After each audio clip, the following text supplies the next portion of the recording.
This is my 1986 Audi 5000 CS, or for the European viewers, this is my Audi 200 CS Quattro. It's a US car. I bought this car several months ago in the US, and due to me relocating to Germany, now had it along with my other vehicles shipped over here. After several months of waiting, I finally got my hands back on it, and yeah, it's time to start tearing into this. A little backstory on this car. This is an 86 5000 with just over 97,000 miles on the clock. I got this car for a really good price. The reason why is it's been sitting since 97. It was stored relatively well, but still after 24 years of sitting, there's some stuff to change out. So today I'm going to start with just that. I'm going to expose the timing belt. And on these cars, it's quite a process removing a lot of stuff in order to get access to the timing belt. So I will take this video to hopefully help some of you out, because as I'm sure you know, on these old cars, on these old especially Audis, you don't want to be breaking any clips or trash any of the trim, because the likelihood of you finding a comparable piece for a reasonable price are slim to none. So yeah, let's get right to it and start tearing this thing apart.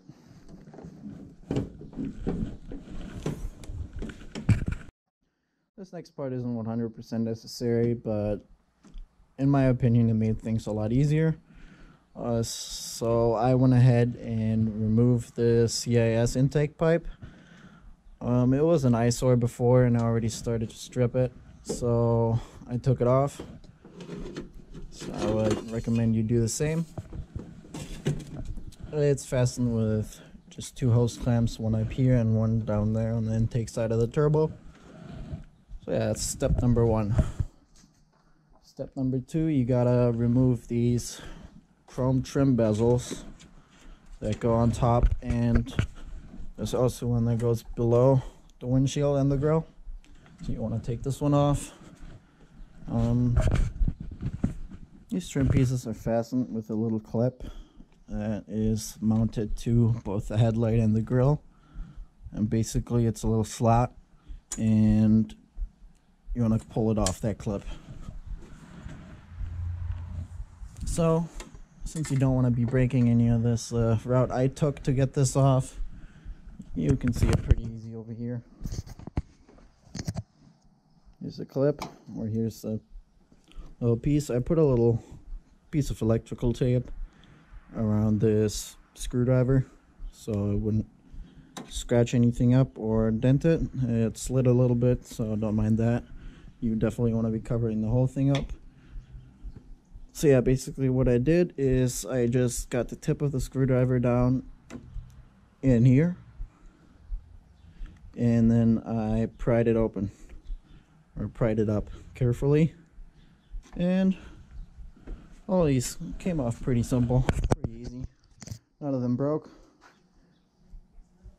Now, overall this wasn't very hard, but you for sure want to be careful, because on this thin little chrome trim piece, any sort of dent is gonna be very noticeable from pretty far away. So you want to make sure that you don't ding that up and don't mess that up. There were a couple little clips that were stuck inside of that rail. This was where the trim was already a little bit loose. That didn't break when I took it off. It was already broken before, and I'm gonna try to some epoxy reattach these and make that work again. What I heard helps. I didn't need it for mine, but you can heat it up. Take a heat gun to the outside of the trim piece, around where the clips are. You can check that pretty easy with a screwdriver just by seeing, and heat the whole thing up, and that will make this plastic piece a little bit more malleable and might allow you to pull that off without breaking any clips. Yeah, take your time when you're doing that. Don't break anything. Don't mess it up. Now when it comes to removing this little rubber plastic trim, It was pretty simple. It was similar to the chrome piece.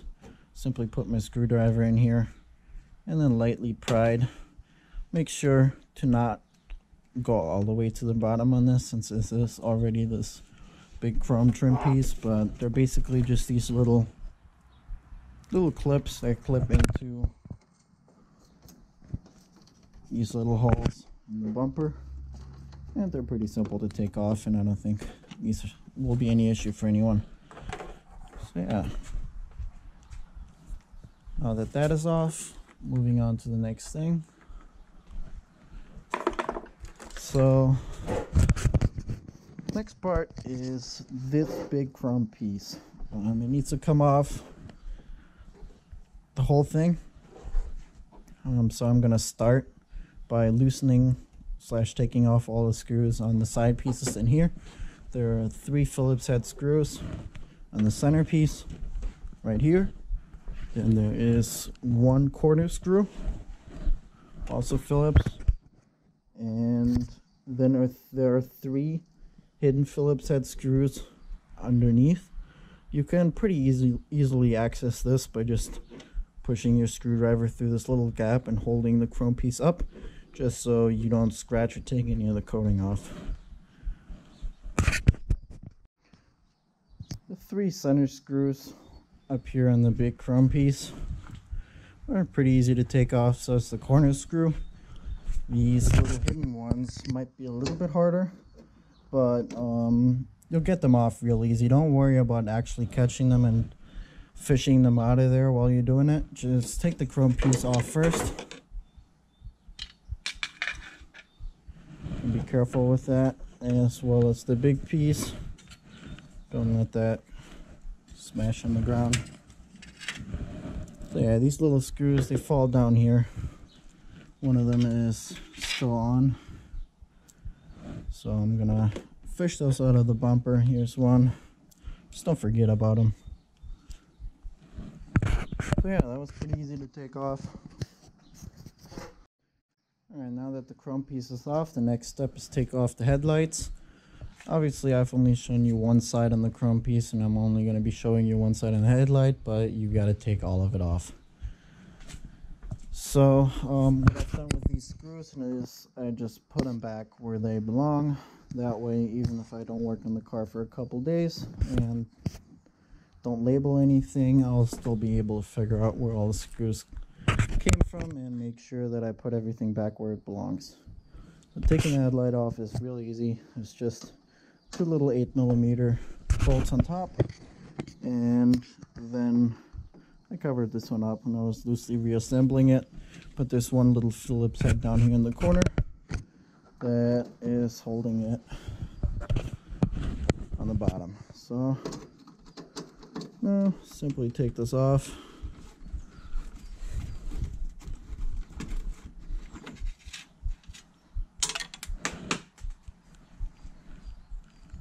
She goes.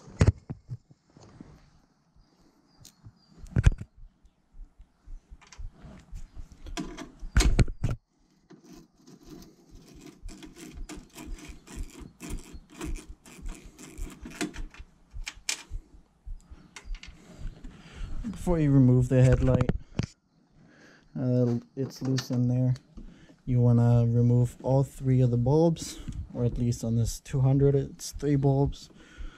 There's a high beam, there's a low beam, and then there is the turn signal on the side. This one I just pulled out the bulb. You can see the hole right there. This one I took off the connector. And yeah, now the headlight should come right out. Careful, don't want to break anything. So yeah, I'm going to take the 2 screws,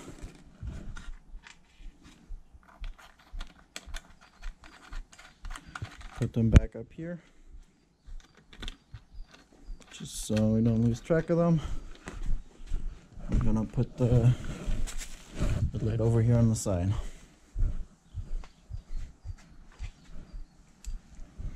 Great, on to the next step.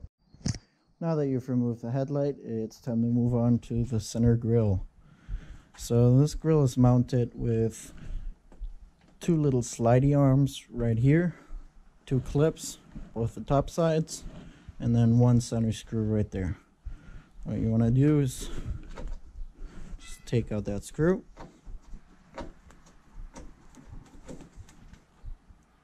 You've done that. I'm going to take a Phillips, take a flathead, and pop those clips. Both sides. Now the grill is just hanging. And then you can slide it upwards and take it straight out. Now that you've removed the grill, it's time to remove the big bumper. Now this bumper is held on with two alignment brackets, one on each side. This is all a plastic piece that slides in a little slot. And then there are a couple screws usually holding on some of the ductwork and some of the plastic trim on the bottom. Gotta take those off. And then there are three 13mm bolts on each side holding on that little tab, and this is what secures the bumper. So you might want to play around with some wrench combinations. For some of them I had to use a little 13mm shorty wrench. For the others I was able to use this little ratchet. So just want to remove these bolts, keep track of those, and then you can slide the entire element out. Now to remove the intercooler, there are two little 10mm bolts and nuts over here on this little bracket, and there's obviously the two charge pipes, and then there is one 6mm hex screw up here you want to take out. You can see that. And then you basically want to tilt it and lift it out.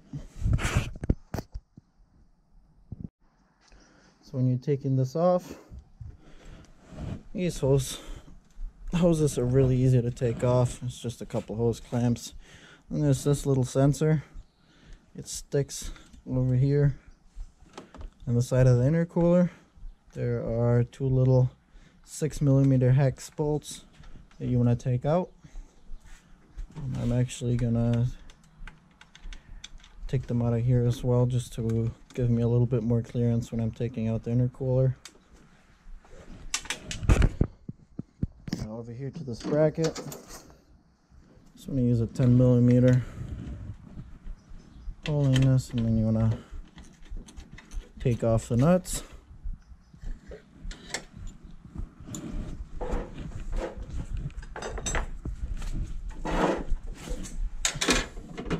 And then use a pair of pliers just to grab the screw right here.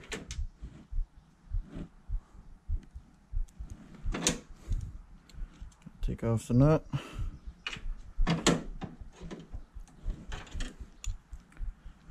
And the same thing for the other side.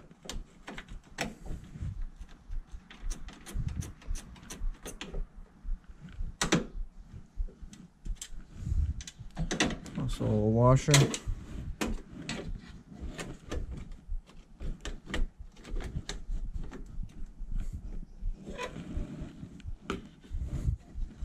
Might have to push a little bit on the intercooler to get this out so it doesn't wedge. Alright, there we go. Now that this is out, take the little washer. Always keep track of all this old hardware, and it looks crappy now. I'm going to clean it up. It looks a little bit better, but don't want to lose that. Yeah, now take off this hex up here.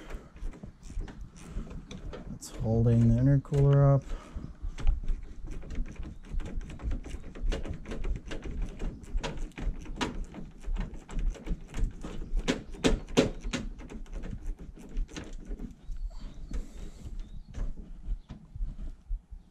Take that off. Yeah, now this thing after you've disconnected that sensor, it's ready to come out. You might have to play around with this plastic shield over here, loosen it, get some of the bolts off just to get that out. But yeah, now basically you just lift it forward and then twist it out, and you've removed your intercooler. So now that you've removed the intercooler, you have exposed and have access to the timing cover. So there are two 6mm hex screws right here. Well, they're actually nuts that you want to take off. But in order to actually take the timing cover off, you're going to have to get rid of this belt or take this belt off. Now, in order to do that, you want to loosen this pivot point on the hydraulic pump. Then there is a screw right over here. You want to go ahead and back that screw out.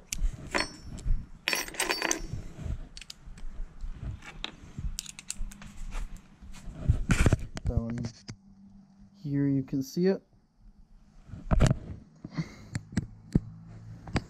Let me get a better view. Right down here is the screw. You basically want to completely pull out that screw without completely pulling it out of all the threads.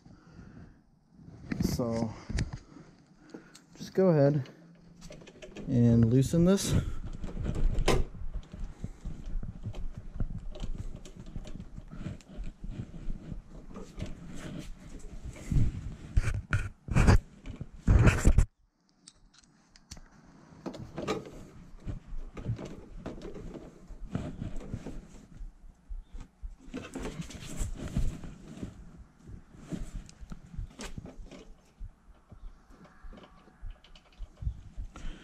Now that you've done that, it's important that the screw is still in the threads.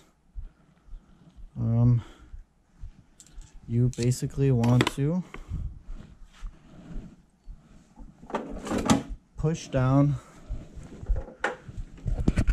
your pump.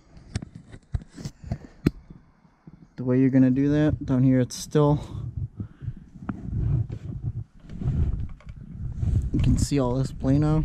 You basically want to move down the pump about as much as the screw is turned out right now. So you gently, after you, don't just start bashing on this, after you loosen this pivot nut, I'm going to start lightly hammering this down. Make sure that it moves.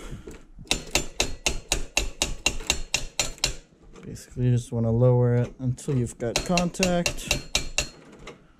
If you loosen this nut enough, you might not even have to hammer on it. Might be able to just push it down.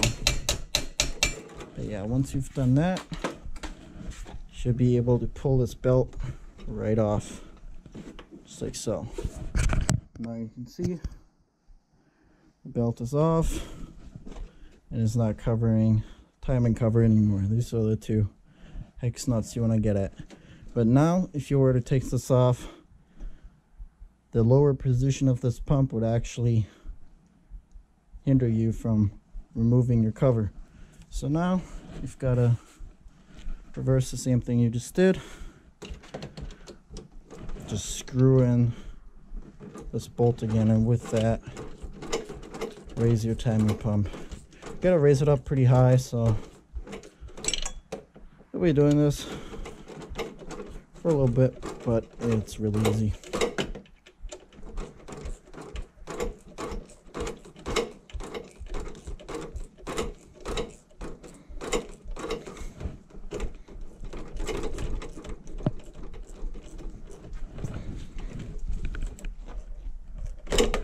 Okay, and that should be enough clearance. I'll go a little bit further. Right here you can see this is the clearance that we were going for. Now just grab your hex. Yep, I'm going the wrong way. Here we go.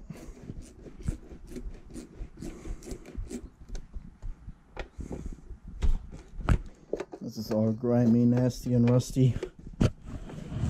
So as I take this off, when it's apart, I'll have an opportunity to strip it all and clean it up. There's two little rubber grommets that are sitting in the timing cover, and you got these little hex nuts sitting on top, holding it there, and then should be able to take this right out. Yes, just enough clearance on the pump to take it out, and there's your timing belt. I'm gonna inspect that, make sure it's not completely ripped, broken up, but yeah, we'll be changing that out anyways, along with the pulley and the water pump. So there you can see, all done. Removed the timing belt cover. As you can see, the car is pretty much torn apart in the front. So since this was necessary anyways, I'm going to use this opportunity to clean everything in this room up, try to find some more issues.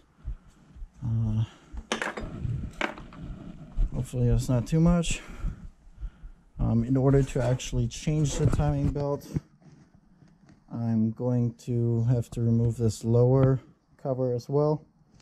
In order to remove that, you gotta pull this balancer or belt pulley thing off. In order to do that, you technically need some special Audi tools. I obviously don't have that. I'm not sure if I'm gonna get them or if I'm gonna fab something up, but that would be in another video, and there's already a few videos online about that, so if that's the part you needed, just go look that up. Should be pretty simple to do. But yeah, this is how you expose your timing belt on your 1986 Audi 5000 or 200. Thanks for watching.